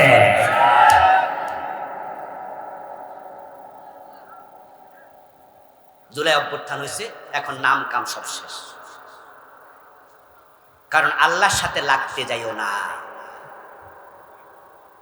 আল্লাহর সাথে লাগতে গেলে আল্লাহ একটা ছোট্ট ধাক্কা দিলেই তো শেষ নাকি? ইন্নামা আমরুহু ইযা আরাদা শাইআন আন ইয়াকুলা লাহু কুন ফায়াকুন। শুধু বলে হ হয়ে যায়, হ হয়ে যায়। উনার ক্ষমতা এত বেশি। এই যে গত 2-3 বছর আগে একটা করোনা গেছে না, এই করোনা কি ইয়াতে কোনো কিশোরগঞ্জে আইছিল না? বাংলাদেশে কোনো জেলা মনে হয় বাদ পড়ে নাই মনে হয়। আমি ভাবছিলাম আবার নদী টদী পথই আইতে পারছি না, নৌকাত কইরা চলে আইছে। এই করোনায় পৃথিবীর সবচেয়ে বেশি এফেক্টেড দেশ হচ্ছে আমেরিকা। কোন দেশ? পৃথিবীর সবচেয়ে ক্ষমতাধর দেশ কোনটা? খেয়াল করছেন না আল্লাহর খেলা? আমেরিকা পৃথিবীর সবচেয়ে পাওয়ারফুল রাষ্ট্র, কিন্তু নিউ ইয়র্ক শহরে এক দিন 3000, 4000, 5000, 7000 মরে গেছে করোনায়। আমেরিকার মতো এত মানুষ আর পৃথিবীর কোথাও মরে নাই। করোনা শেষ হওয়ার কিছুদিন পরেই আমার আমেরিকার সফর ছিল। যদি আমি গত আগস্টও গিয়েছি, গত 3-4 মাস আগেও গিয়েছিলাম, কনফারেন্স ছিল। করোনা শেষ হওয়ার কিছুদিন পরেই, তখন যাওয়ার সময় করোনার টিকার কার্ড বানাইয়া যেতে হয়েছে। তখন আবার করোনার টিকার কার্ড না থাকলে এয়ারপোর্ট নিত না, আপনার ছাড়তো না। তা আমি নিউ ইয়র্কে প্রোগ্রাম ছিল, পেনসিলভেনিয়া শহর নিউ ইয়র্কের পাশেই। তা আমি আমাদের বাংলাদেশি ভাইদেরকে জিজ্ঞাসা করছিলাম যে করোনার সময় তো সবচেয়ে বেশি এফেক্টেড আপনারা ছিলেন। বললো হ্যাঁ। কেমনে ছিলেন তখন? আমারে বললো হুজুর, লাগাতার কিছুদিন রাস্তায় শিয়াল কুকুর হাঁটতো, আর কেউ নাই। কুকুরও তো এখানে নাই, এত কম। সারা দিন সারা রাত শুধু অ্যাম্বুলেন্সের আওয়াজ, মানুষ মরে আছে, নেয়ার লোক নাই। মনে হচ্ছে ভুতুরে শহর, এই বুঝি কিয়ামতের বিভৎসতা আসতেছে। অথচ করোনা এত ছোট্ট একটা জীবাণু, যেটা খালি চোখে দেখা যায় না। আমেরিকা হলো পৃথিবীর সবচেয়ে পাওয়ারফুল, আর করোনা হলো একটা ছোট রোগ। আল্লাহ এটা দিয়ে বুঝাইছে আমেরিকা পারলে মোকাবেলা কর, পারলে ঠেকা। আল্লাহ দয়া করে যদি করোনা তুলে না নিতেন, ঠেকানোর ক্ষমতা কারোই ছিল না। আদমশুমারির কথা বলতেছিলাম, সেখান থেকে তো এখানে আইছি না। ওরা যখন আদমরাও সহ্য করে নাই, আল্লাহ ছোট্ট একটা ধাক্কা মারছে, আর কিছু না। ওই পোলাপান দিয়া, যে পোলাপান গুলো ওদের বিরুদ্ধে আন্দোলন করলো, আর এইগুলোর আন্দোলন দমন করা তো সাবেক প্রধানমন্ত্রীর জন্য কোনো ব্যাপারই না। যেখানে বড় বড় দল বেসুপ করে লাইছে, স্কুল কলেজের পোলাপান কোনো ব্যাপার কিন্তু না, তাদেরকে দিয়ে শেষ হয়ে গেল সবকিছু। কারণটা কিন্তু এখানে নয়, কারণটা অন্য জায়গায়। এই জন্য আপনাকে বলছি, শিক্ষা নেন। আল্লাহর কোরআন, রাসূলের ইসলামের বিরুদ্ধে কখনো অবস্থান নেবেন না। যদি নেন, তাহলে আল্লাহ আরো বড় ধাক্কা দেওয়ার ক্ষমতা আল্লাহর আছে না? না, এমন ধাক্কা দেবেন সহ্যই করতে আর পারবেন না। বলছিলাম জান্নাতে আমরা যেতে চাই, এই জনশুমারির কথা এই জন্যই আসলো। এর আগে মুসলমান ছিল নাকি 90%, এই গত জনশুমারিতে 2% বাড়ছে। এখন বাংলাদেশে মুসলমান হলো 92%। এজন্য আমরা সকলে মনে করি আমরা তো মোমেন, আমরা তো ঈমান। আসলে তা না। এই 92% মুসলমানের ভিতরে কি কাদিয়ানির নাম পড়ে নাই? ভাইরা বলেন না, বাংলাদেশে কাদিয়ানি আসেনি? তো এরার নাম কি হিন্দুর ভিতরে গেছে? কাদিয়ানি কি হিন্দু, ইহুদি, খ্রিস্টান? ওরা নিশ্চয়ই লেখছে আমরা মুসলমান। এজন্য তো আমরা হুজুররা দাবি করতেছি ওদেরকে রাষ্ট্রীয়ভাবে কাফের ঘোষণা করতে হবে। কারণ তারা বাংলাদেশে কাদের পরিচয় থাকে? মুসলিম। বলুন তো, কাদিয়ানীদের মসজিদ নাই? নামাজ পড়ে না, রোজা রাখে না, অথচ তাদের ব্যাপারে হক্কানি আলেমদের ফতুয়া কি? তারা মোমেন না কাফের? কাফের কি জান্নাতে যাবে? ইমানে তো নাই, জান্নাতে যাবে কেমনে? ও বন্ধু আমার, তারা নামাজ পড়ছে, রোজা রাখছে, কিন্তু তাদের ইমান নাই। আমরা সবাই তাদেরকে কাফের ফতুয়া দিচ্ছি। এবার বলুন তো, 5 ওয়াক্ত নামাজ পড়ে, জুমার দিন মসজিদে যায়, ইমামের পিছনে দাঁড়ায় নামাজ পড়ে, অথচ পীরের পায়ে সিজদা দেয়, এমন লোক বাংলাদেশে আছে না নাই? মাজারে সিজদা দেয় এমন লোক কিশোরগঞ্জে আসেনি? ইন্না লিল্লাহ। যারা আল্লাহ ছাড়া অন্যকে সিজদা দেয়, পীরের পায়ে সিজদা দেয়, ঈমান থাকে না যায়? যে পীরের পায়ে সিজদা দেয় সে মুমিন না মুশরিক? তো তুমি জান্নাতে কেমনে যাবে? জান্নাতে যাওয়ার জন্য প্রথম শর্তই তো হলো ঈমান। নবীজি সাল্লাল্লাহু আলাইহি ওয়াসাল্লাম বলেছেন, ইয়াতি আলান নাসি জামানুন ইয়াজতামিউনা ফিল মাসাজিদি লাইসা ফীহিম মুমিনুন। এমন একটা জামানা আসবে যে জামানার মানুষগুলো মসজিদে জামাতের সাথে নামাজ পড়বে, কিন্তু তাদের মাঝে একজনেরও ঈমান থাকবে না। কোরআনে আল্লাহ বলছেন, মা ইউমিনু আকসারুহুম বিল্লাহি ইল্লা ওয়া হুম মুশরিকুন। তাদের অধিকাংশের অবস্থা এমন হবে, তারা আল্লাহর উপরে বিশ্বাস রাখবে, এরপরে আবার মুশরিক হয়ে যাবে। বাংলাদেশে জান্নাতে যাওয়ার প্রথম শর্ত ঈমান। এটার খুব অবস্থা খারাপ, ঈমানের দৈন্যতা চলছে। যেমন আমার সামনে আপনারা যারা বসে আছেন, এখানে কিন্তু নামাজি অনেকে আছেন, রোজাওয়ালা অনেকে আছেন, অসংখ্য লোক নামাজি, কিন্তু ঈমানওয়ালা আমরা কয়জন আছি এটা খুঁজে পাওয়া খুব জটিল। এই প্রশ্নের জবাব খুব কঠিন। কারণ নবীজি বলছে, ইমাম সাহেব, মুয়াজ্জিন, মুসল্লি, লাইসা ফীহি মুমিন ওয়াহিদ, একজন মুমিন থাকবে না, এমন একটা জামানাও আসবে। 1450 বছর আগে বলছে আসবে, তো এখন কি আসবে না এসে গেছে? আমার মন বলে এসে গেছে। এই যে কাদিয়ানির মসজিদ, ইমামও কাদিয়ানি, মুয়াজ্জিনও কাদিয়ানি, মুসল্লিও কি কাদিয়ানি, তো সেখানে মুমিন কয়জন খুঁজে পাবে? অথচ 5 ওয়াক্ত নামাজ। প্রিয় ভাই, যারা মাইজবান্ডার শরীফে মুরিদ, মাইজবান্ডারে কি পীরের পায়ে সেজদা হয় না? মাজারে সেজদা দেয় না? আচ্ছা, ওরা কি নামাজ পড়ে না? যারা দেওয়ানবাগের মুরিদ, তাদের এখানে কি মসজিদ নাই? নামাজ পড়ে না, কিন্তু পীরের পায়ে সেজদা দেয় না? যারা আটরশির মুরিদ, আমার 200 সাক্ষী, আমি দেখেছি আটরশিতে পীরের পায়ে সেজদা দেয়, মসজিদে মাজারে সেজদা পড়ে আছে দুজন। আমি ঘুরতে গেছিলাম সেখানে, মাগরিব পড়লাম, পরে তারপরে একটু ঘুরতে বেরোইছি, ওখানকার 2-1 ছাত্র সাথে নিয়ে দেখি 2 জন কবরে সেজদা পড়ে আছে অলরেডি। ও প্রিয় ভাই, মসজিদে নামাজ পড়ো, আবার পীরের পায়ে সেজদা দাও, শিরিক। এই জাতীয় শিরিক কি বাংলাদেশে 1-2টা আছে না বেশি আছে? বেশি আছে। ঈমান বাঁচাতে চাইলে 3টা কাজ করা যাবে না। যারা 3টা কাজ করবে তাদের ঈমান চলে যাবে, কিয়ামতের আগে হিরিক করবে ঈমান যাওয়ার।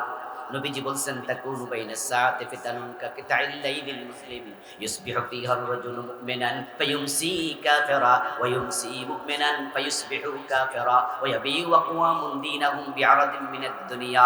আমার রাসূল ভবিষ্যৎবাণী করে, কিয়ামতের আগে সূর্য ডুবে গেলে যেমন আধার দিয়ে আসে, কিয়ামতের আগে দুনিয়ার চারদিক থেকে ফিতনা ধেয়ে আসবে।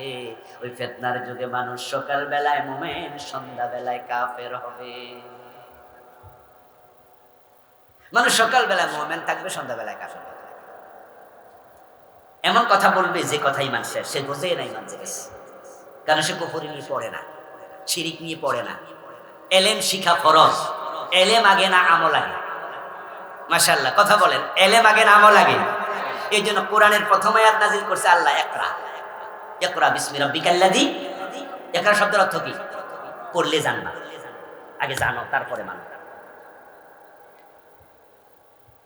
قال رسول الله صلى الله عليه وسلم إن العبد لا يتكلم بالكلمة من سخط الله لا يلقي لها بالا يهبي بها في جهنم বান্দা তার মুখ দিয়া এমন কথা বলবে যা সিরিয়াসলি বলে নাই, লা ইউলকিলাহা বালা, সে সিরিয়াসলি বুঝে শুনে বলে নাই, হালকা ভাবে বলেছে, কিন্তু কথাটা ছিল কুফরি কালাম।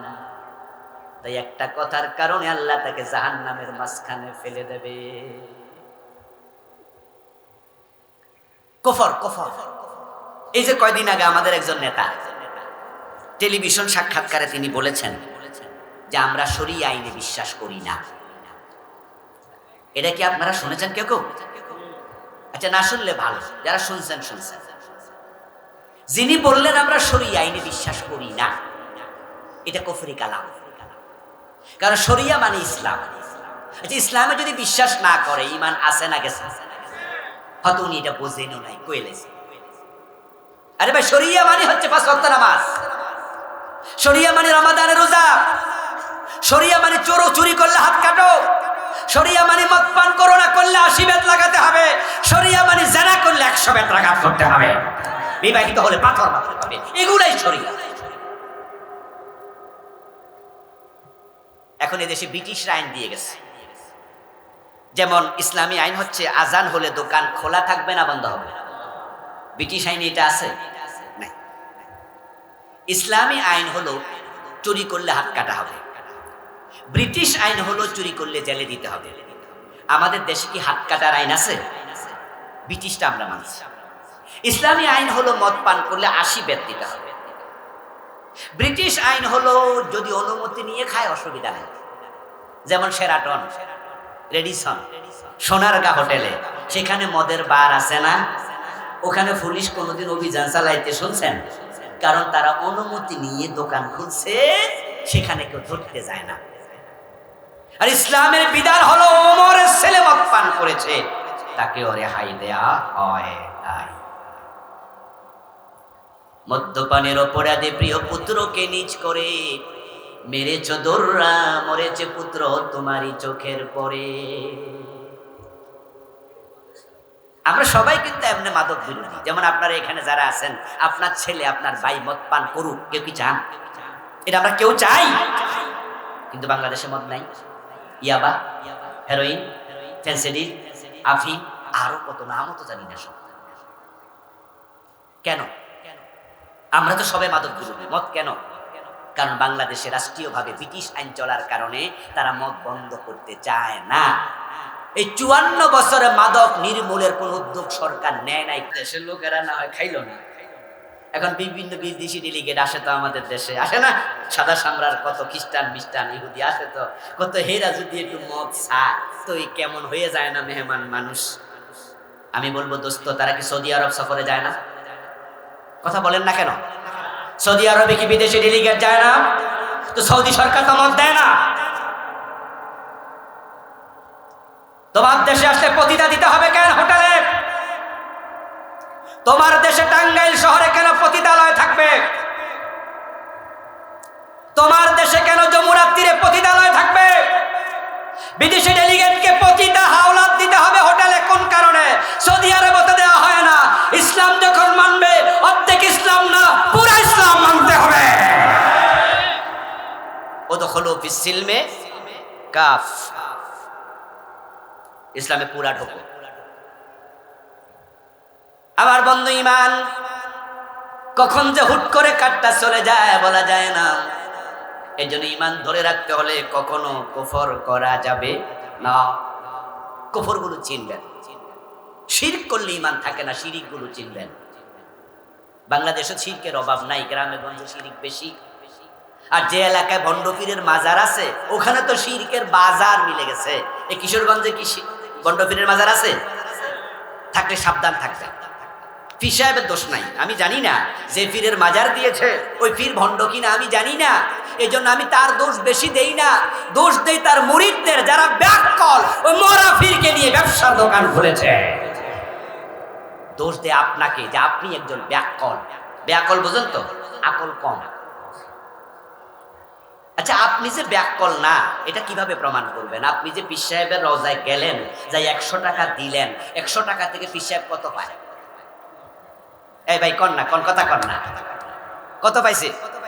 আচ্ছা, উনারে তো দিলেন নাকি? আপনি খরমপুর গেছেন, তো তো খড়মপুর যায় আপনি 100 টাকা দিলেন, আপনি তো কেল্লা সারে দিচ্ছেন, তো কেল্লা সা কত পাইছেন? তো এই টাকা কই গেল? কথা বলেন, খাওয়ার লোক আছে না নাই? তো দিলেন কারে, খাইলো কেনা? আপনি তো নিজে বোঝেন যে হুজুর তো 1 টাকা পাইছে না। আচ্ছা, আরেকটা প্রশ্ন করি, এই যে আমি ব্যাককল কইছি, রাগ করেন না কিন্তু, আপনার আকলের ব্যাপারটা গালি দেই না, আমি বুঝালাম। ও দোস্ত, আপনি যে উনাকে দিলেন, মরার পরে দুনিয়ার কোনো টাকা মরা হিসাব দরকার আছে? মাটির তলে টাকা চলে? আরে চললে তো ধনীদেরকে আমরা দিয়ে দিতাম, যাদের অ্যাকাউন্টে 1 কোটি 2 কোটি 5 কোটি 50 কোটি টাকা আছে, হেরারে তো আমরা কমপক্ষে একটা লাগেজ বইরা দিতাম না, যে ফেরেশতা আইলে কিছু দিয়ে দিয়ে। আচ্ছা, কবরে কোনো টাকা দরকার হয়? তা আপনি সেখানে মানত করছেন কেন? কেন? এরপরে আপনি যা করছেন সেখানে মোমবাতি দিলেন। ও দোস্ত, আপনার পীর সাহেব হুজুর যদি ভালো মানুষ হয়, তাকে নিয়ে আমার প্রশ্ন নয়, তার ব্যাপারে আমি জানি না, কিন্তু আমার প্রশ্ন হলো, তিনি তো ভালো মানুষ আপনি ভাবছেন, এখন যারা ভালো মানুষ তাদের কবর তো জান্নাতের বাগান হয়ে যায়। 3টা প্রশ্নের জবাব দেওয়ার পরে ফেরেশতারা কবরে জান্নাতের পোশাক পরায়, জান্নাতের বিছানা বিছায়া দেয়, এবং তাকে যাওয়ার সময় বলে, নামকা নাওমাতিল আরুস, বাসর ঘরে দুলা যেমন ঘুমায়, জান্নাতের বিছানায় তুমিও ঘুমিয়ে যাও। এক ঘুমে কিয়ামত হয়ে যাবে। তাহলে আপনি যে পীর সাহেব হুজুরের কাছে মোমবাতি জ্বালাইলেন, উনি তো অলরেডি জান্নাতের বিছানা শুয়ে ঘুমাচ্ছে। আচ্ছা, ঘুমের মানুষের কাছে বাতি জ্বালাইলে উপকার হয় না ডিস্টার্ব হয়? আপনি বেয়াদবি করতে গেলেন কেন সেখানে? কি কথা বোঝেন না আমার? তো আমনে বেশি আকল না ব্যাকল? করণটা কিটা বলেন? উনি তো জান্নাতের বিছানা ঘুমাচ্ছে, তো আপনি মোমবাতি লাগাইতে জানতেন? শুধু মোমবাতি রাতে লাগায় না, দিনও লাগায়, আসরের টাইমটা লাগাই, 1-2টা লাগায় না, ডজন ডজন, ওরে বাবা লাইন 2টা লাগায়, এমন মাজারও। আচ্ছা, এবার বলুন তো, দিনের বেলায় মোমবাতি জ্বললে কি অপচয় হয় না? অপচয় করা জায়েজ না হারাম? অপচয়কারী কার ভাই? কার ভাই? তো আপনি মাজারে মোমবাতি দিয়ে কার ভাই হইলেন? কোন কামে গেলেন সেখানে? পকেটেরই টাকা বেশি হয়ে গেছে আপনার? তাহলে ফকিরকে দেন, ফকিরকে দেন। মাজারওয়ালার কাছে চাইতে জানি মান শেষ। ও দোস্ত, মাজারওয়ালার কাছে আপনি কেন চাইতে যান? মরার পরে তো কিছুই ক্ষমতার থাকে না। আপনি কি তাকায়া দেখেন নাই, হুজুর মরে গেছে, লাশটা খাটের মাঝে পড়ে আছে, নিজের গায়ের জামা খোলার ক্ষমতাও তার আর। গায়ের মাঝে মাসি বসে, মশা বসে, ওই লাশ আর মাসি মশা তাড়াতে পারে না, নিজের গোসল নিজে দিতে পারে না, নিজের কবরে নিজে নামতে পারে না, অন্য মানুষের সাহায্য ছাড়া লাশের কিছু করার নাই। আর আপনি তারে কবরে দিয়ে এবার কোন হুজুর আমার একটা ছেলে দেন, একটা মেয়ে দেন, ব্যাককল কারে কয়? পীর সাহেব হুজুরও তো মানুষ, আমরা একজন মানুষ, তো উনি যদি আপনার ছেলে দেয়, তা আপনি বাপ হইবেন কেমন? কি এক ঝামেলা। মরা পীরের কাছে চাইতে চাইতে জিন্দা পীরের কাছে কো দিয়ে আসে, এমন ঘটনা।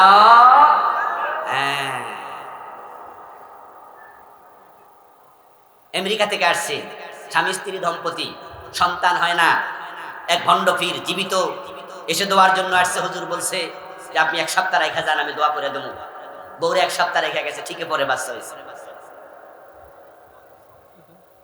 ঘটনা কত খারাপ। পরে পত্রিকা আসছে, এলাকার লোকেরা পীর সাহেব বাড়িতে আক্রমণ করছে, এই জাতীয় ঘটনা আরো কিছু ঘটেছে। নিজের বউ দিয়া পীরের পা টিপায়, এমন জালেম আছে না? পর্দার ধার ধারে না, পর্দাই করে। দোস্ত সাবধান। কিছু কিছু ভাই আছে এত অবুঝ, তারা টাকা লইয়া পকেট ভর্তি ঢাকা চলে যায়, বসুন্ধরা শপিং মলে বাবা লিটন দেওয়ান বসে আছে।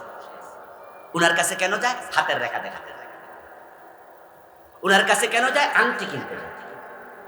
এবং মালয়েশিয়া ভিসা জমা দেবে, পাসপোর্ট ভিসার জন্য পাসপোর্ট জমা দেবে, ভিসাটা লাগবে কিনা আগে বাবার কাছে জিজ্ঞাসা করতে যায়, বাবা আপনি বলে দেন পাসপোর্ট জমা দেবো, ভিসা লাগবে কি? কারণ তিনি পত্রিকায় লিখেছেন তিনি অতীত ভবিষ্যৎ ভূতপূর্ব সব জানে। অথচ ভবিষ্যতের এলেম কার আছে? চিৎকার দিয়ে বলুন না, গায়েবের মালিক কে? গায়েবের মালিক কে? সামনের দিন কি হবে কে জানে? তা আপনি কেমনে বললেন যে লিটন দেওয়ান যাবে? শিরিক। শিরিক করলে তো ঈমান থাকে না। শিরিক বলা হয় এমন বিষয়কে যাহা শুধু আল্লাহর জন্য খাস, তাতে অন্যকে শামিল। এই যে কোরআনে আছে ইনিল হুকমু ইল্লা লিল্লাহ, বাংলা অর্থ হলো আল্লাহ ছাড়া কারো আইন চলবে না। কোরআনে আছে আলা লাহুল খালকু ওয়াল আমর, সাবধান সৃষ্টি যার আইন চলবে শুধুই তার। কথাটা কি আমার না আল্লাহ? সৃষ্টিকার। বলেন বলেন প্লিজ কথা বলুন, সৃষ্টিকার। আইন চলবে কার? 54 বছর আল্লাহর আইন চলছে না ব্রিটিশ আইন? এই আইন পাল্টানো দরকার আছে না নাই? আল্লাহ সুযোগ দিয়েছে, এবার সুযোগ দিয়েছে। এবার ইসলাম ওলারা চাইলে হতে পারে আগামীর সংসদ কোরআনের সংসদ হয়ে যাবে। কোরআন কোনো দলের না, কোরআন আমাদের সবার। বাংলাদেশ তো 54 বছর আমরা দেখেছি জাতীয়তাবাদ দেখেছি, ধর্ম নিরপেক্ষতাবাদ দেখেছি, এবার না হয়তো ইসলাম দেখি। তারা তো আমাদের দেশকে চুরি মুক্ত করতে পারে নাই। কেমনে করবে? কেমনে করবে? তারা তো ব্রিটিশ আইন ফলো করে। ব্রিটিশ আইন তো মানুষের বানানো আইন। ভালো করে শুনুন বন্ধু, আমি আল্লাহর আইনের কথা বলছি। আল্লাহ আমারে কানা, আপনারও আল্লাহ। আমি তার কথা বলছি, একটু মেহেরবানি করে মনটা নরম করে শুনুন না। ব্রিটিশ আইন মানুষে বানাইছে, আর মানুষের আইন আর মাকড়সার জাল একরকম। এটা গরিবের জন্য মারাত্মক, ধনীর জন্য কিচ্ছু না। মাকড়সার জাল যেমন মশার মাছিরে ধরতে পারে, টিকটিকি আটকাইতে পারে না। টিকটিকি ছিলেন তো? মাকড়সার জাল বরাবর টিকটিকি দৌড় মারলে কি ধরতে পারেনি? জালে জালে ছিড়া। মানুষের বানানো আইন দুর্বল, আল্লাহর আইন বড় সুন্দর। আচ্ছা, এখানে যারা আছেন আপনারা কেউ কি চুরি ডাকাতির পক্ষের লোক? যারা চুরি করে তারা কি ভালো মানুষ? কিন্তু আমাদের আইনটা কি? চোরকে ধরে জেলে দিয়ে দাও। 6 মাস জেলে থাকলো একজন চোর। আপনাদের কাছে আমার জানতে চাই, আমার জানতে চাওয়া, আচ্ছা চোর যে জেলে থাকলো, জেলখানার ভাড়া দিছে তো? ওখানে যে 2-3 বেলা খাইছে, খানার বিল দিছে তো? ওখানে যে গোসল করছে, বিদ্যুতের আলো নিচ্ছে, বিদ্যুতের বিল দিছে তো? হেরে মাগনা খাওয়াইলে নাকি ভালো মানুষ? আচ্ছা চোরের যে আপনি 6টা মাস খাওয়াইলেন, বেটা মাগনা খাইলো, মাগনা থাকলো, মাগনা গোসল করলো, আচ্ছা টাকা লাগে নাই? এই টাকাটা সরকার কোথায় পেল? আপনাদের টাকা। এই যে 1 বোতল পানি আপনি 20 টাকা দিয়ে কিনেন, এর মাঝে ভ্যাট নাই? Yes, 15%, 15% VAT. 100 টাকার মাঝে সরকার 15 টাকা নিয়ে গেছে, আপনি টেরই পান নাই। আপনি ভাবছেন আমি দোকানদার থেকে 20 টাকা দিয়ে কিনেছি। আরে ভাই, দোকানদার যে আপনার পর্যন্ত এটা আনছে, কোম্পানিকে উৎপাদনের সময় 15% সরকারকে ভ্যাট দিয়া ওইটা যোগ করে দাম মূল্য করছে, মানে আপনার টাকা নিয়ে গেছে। মোবাইলে 100 টাকা দোকান না, রিচার্জ করা সাথে সাথে 85 টাকা ঢোকে, 15% সরকার নিয়ে যাচ্ছে। আপনার লেখা উঠছে 100, কিন্তু টাকা 100 দেয় নাই, 85, 15% ভ্যাট। আর আমরা যারা একটু পয়সাওয়ালা মানুষ, আমরা 1 লাখ টাকা যদি জমাই, সেখানে সরকারকে ট্যাক্স দিতে হয় আবার 15,000। এটাকে বলে ট্যাক্স। তাহলে ভ্যাটে 15%, ট্যাক্সে কত পার্সেন্ট? মোট কত হাজার? 1 লাখে 30,000। সরকার এইভাবে টাকা নিয়ে রাষ্ট্র চালায়। আমার টাকা আপনার টাকা জেলখানার কয়েদিদেরকে খাওয়ায়, 6 মাস তারে জেলে রাখলা, আমার টাকা দিয়ে খাওয়াইলা, সে তো মানুষ ভালো না। অথচ যদি ইসলাম মানতা 10 টাকা খরচ হতো না, ধরে হাত কাটা দিতা। একটা চোরের হাত কাটলে 100 চোর তারের মতো সোজা হয়ে যাবে।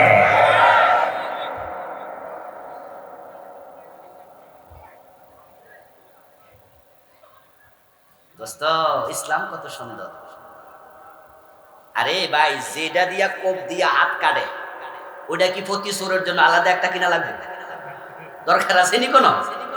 একটা কিনা লাও, 2-3 হাজারের হাত কাটবা। আমি বলি এত জনের হাত কাটা লাগবে না রে ভাই, ইসলাম বড় সুন্দর। যদি হাত কাটার আইন 6 মাস চালু থাকে আর 200-400 হাত কাটে, এমনি সুরেরা চুরি ছেড়ে দিয়ে ঠান্ডা পানি খাইতে বাধ্য হবে। খেলার নাম বাবাজি। মায়ের উপর ওষুধ নাই, মায়েরে পাগল পর্যন্ত সোজা হইয়া যাচ্ছে। কিন্তু আমরা কি করলাম? ইসলামের সুন্দর আইনটা আমরা নিলাম না। না নেওয়ার কারণে দেশের টাকা এখন কানাডায় যায়, সেখানে বাড়ি বানায়, বেগম পাড়া বানায়। যে যত বড় শিক্ষিত, যে যত বড় ক্ষমতাওয়ালা, তার চুরি হয় তত বেশি। এলাকার ছোট গরিব চোর নারকেল চুরি করে, মানুষের গরু ছাগল চুরি করে, মসজিদের জুতা চুরি করে, কারণ সে কম শিক্ষিত। আর যারা MA পাস BA পাস, তাই জুলাইয়া বড় সুখ গায়ে দিয়া সরকারি অফিসে বসে কাজ করে, ওরা কলমের একটা খোসা 100-200 কোটি টাকা চুরি করে। আপনাদের জেগে উঠতে হবে ইসলামের পক্ষে, কোরআনের পক্ষে। কারণ আমরা যারা মানুষ, গ্রাম্য মানুষ, আমরা যারা উচ্চ মধ্যবিত্ত নিম্নবিত্ত, আমরাই সবচেয়ে বেশি মাজলুম। আমাদের টাকাগুলো তারা চুরি করে নিয়ে যাচ্ছে। ইসলাম কত সুন্দর, ইসলাম কত সুন্দর। এখন সেই সৌন্দর্যের দিন আসছে। বাংলাদেশে ইসলামের যে উত্থান হচ্ছে, এটা কিন্তু একটা চিহ্ন আমরা দেখে ফেলেছি। ঢাকা বিশ্ববিদ্যালয়ের নির্বাচন, ডাকসু, এরপরে জাহাঙ্গীরনগরের মতো একটা বামপন্থীদের জায়গা, সেই জাকসু, তারপরে আপনার রাকসু, চাকসু। ইউনিভার্সিটির শিক্ষিত ছেলেরা তারা সবাই বলতেছে যে না, আমরা আগে যা দেখেছি এখন নতুন কিছু দেখতে চাই। ইসলামের পক্ষে তারা জেগে উঠেছে। মেয়েদের হলে ইসলামপন্থীরা সবচেয়ে বেশি ভোট পেয়েছে। এটাই বোঝা যাচ্ছে আগামীর বাংলাদেশ কোরআনের বাংলাদেশ হতে যাচ্ছে।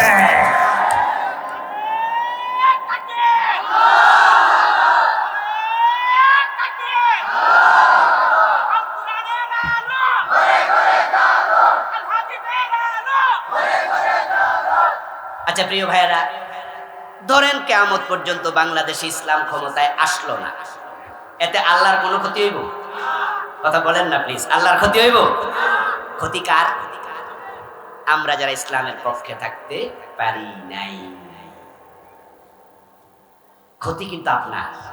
আল্লাহ আপনাকে হাসরের দিন বলবে, তোমার বাংলাদেশের মতো একটা জায়গায় আমি একজন মুসলিম মায়ের পেটে পাঠাইছিলাম, তোমারে কিন্তু আমি জাপানে পাঠাইলেও পারতাম, পারতাম না? আমেরিকা পাঠাইলেও পারতাম, তুমি সেখানে আজানও শুনতে পাইতাম। এমন অঙ্গরাজ্য আছে 100 কিলোমিটারের ভিতরে কোনো মসজিদ নাই। আমি গত মাসে জাপানে গিয়েছিলাম, 29 তারিখ গেলাম, 30 তারিখ ছিলাম, 1 তারিখ ছিলাম, 2 দিন ছিলাম মাত্র, ছোট্ট একটি ট্যুর ছিল। জাপানে আমি জিজ্ঞাসা করছি মুসলমান কত, আমাদের মুসলিম ভাইদের বললো মানুষ হলো 12.5 কোটির মতো, মুসলমান আছে মাত্র 3 লাখ থেকে 3.5 লাখ। তাহলে পার্সেন্টেজ কত? 0.000 তারপরে কিছু 1%, অর্ধেক। যদি 1% হতো তাহলে মুসলমান হতো 12.5 লাখ, 12.5 কোটির মাঝে। কিন্তু 3 লাখ মানে হলো 50, মানে 20, মানে পয়েন্ট দিয়ে 25। জিজ্ঞাসা করলাম এখানে তাহলে কোন ধর্ম বেশি? বললো নাস্তিক বেশি, 52% নাস্তিক। একসময় বৌদ্ধ ছিল অনেক। মসজিদ আছে অল্প কয়েকটা। আমেরিকা এমন অঙ্গরাজ্য আছে যেখানে শত শত মাইলের ভিতরে কোনো মসজিদই নাই, আজানটাও তুমি শুনতে পেতে না, এমন জায়গায় পাঠাতে পারতাম। কিন্তু বাংলাদেশের মতো একটা ইসলামী দেশ, তোমাদেরকে মুসলিম দেশে পাঠাইছি, মুসলিম মায়ের পেটে পাঠাইছি, জন্মের পরে কানে আজান দেওয়ার সুযোগ দিয়েছি। সে তোমরা 92% থাকতে আমার ইসলাম কেন সংসদে ছিল না? আমার কোরআনের আইন কেন রাষ্ট্রে ছিল না? তুমি জবাব দাও। আল্লাহর কোনো ক্ষতি নাই, সেদিন জবাব দেয়া কঠিন হয়ে যাবে।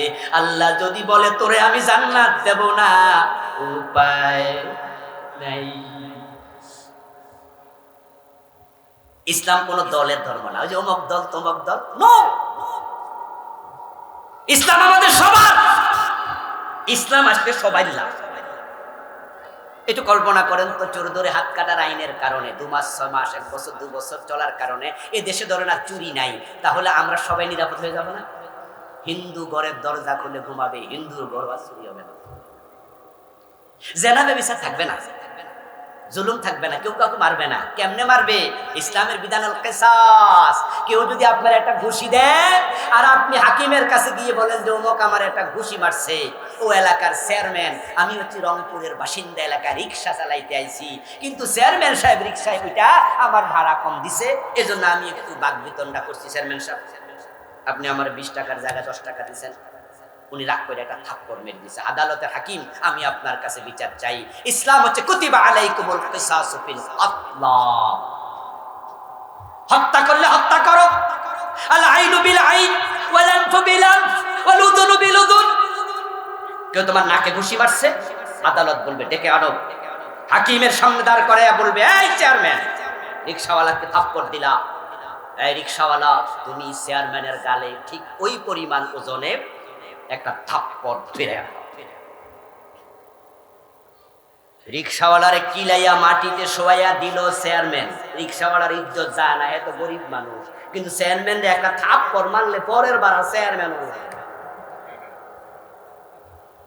ওই চেয়ারম্যানের বিরুদ্ধে যারা আছে তারা এটারে পোস্টার বানায় বানায় এলাকায় দিব যে রিকশাওয়ালার মাইর খাইছে। আর একজন যদি এটা শোনে, গরিবের গায়ে হাত দেওয়ার সাহস কোনো জালেমা করবে না। মুসলিমরা নিরাপদ হয়ে যাবে। এই যে কয়দিন আগে আমাদের গাজীপুরে একজন মসজিদের ইমাম সাহেবকে গুম করে নিয়ে গেছে, আমরা শুনেছি এটা নাকি ইস্কনের লোকেরা করেছে, তদন্ত চলছে। একজন মুসলমানকে, মুসলিম দেশে ইমামকে গুম করে নেয়, কত বড় সাহস! যদি এটা ইস্কন করে থাকে, আমাদের দাবি হবে তদন্ত সাপেক্ষে প্রমাণিত হলে বাংলাদেশে ইস্কন জঙ্গিদেরকে নিষিদ্ধ করতেই হবে। ইসলাম আসলে আপনি নিরাপদ হবেন। অর্ধ দুনিয়ার সম্রাট ওমর গাছতলায় ঘুমাতো একা একা, কোনো বডিগার্ডের প্রয়োজন ছিল না। ওয়ামিলুস সালিহাত, দ্বিতীয় সত্য হলো নেকামল। নেকামল করো, নেকামল হলো মাতাকুমুর রাসূলু ফাখুদুহু ওয়া বানাহাকুম আনহু ফান্তাহু।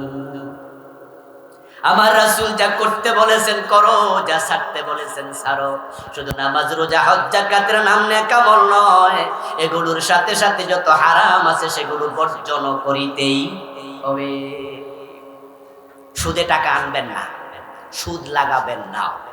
যে সুদ খায়, যে সুদ দেয়, যে সুদ লিখে, যে সুদের সাক্ষী থাকে, সবগুলো সমান অপরাধী। 1 টাকা সুদ খেলে 36 বার জেনার গুনাহ আমল নামায় লেখা হয়। মান আকালা দিরহাম রিবা ওয়া হুয়া ইয়ালাম আন্নাহু আশাদ্দু মিন 36 জিনা। লিররিবা 73 বাবান আইসারহু আন ইয়ানকিহু আর-রাজুলু উম্মা। সুদ খেলে 73টা বড় বড় গুনাহ হয়, সবচেয়ে ছোট গুনাহ নিজের মায়ের ইজ্জতে হাত দেয়া, মায়ের সাথে জিনা। নামাজ যেন কখনো কাজা না হয়। নামাজ, নামাজ, নামাজ, নামাজ ছাড়া ঈমান বাঁচে না। মেয়েদেরকে পর্দায় রাখবেন, আপনার বোন পর্দা করবে, আপনার মেয়ে পর্দা করবে, আপনার স্ত্রী পর্দায় থাকবে, নচেত আপনি হবেন দায়ুস। যদি বেপর্দায় বোন চলে, ভাই দায়ুস হবে, বড় ভাই। শাসন কেন করেনি? স্ত্রী বেপর্দায় চললে স্বামী দায়ুস হবে, শাসন কেন করেনি? মেয়ে বেপর্দায় চললে বাবা দায়ুস হয়, শাসন কেন করেনি? আর দায়ুসের ব্যাপারে নবীজির হাদিস, দায়ুস জান্নাতে প্রবেশ করবে না। সারাক্ষণ জান্নাতমুখী কথা বললাম, আলোচনার শেষ দিকে চলে আসছি।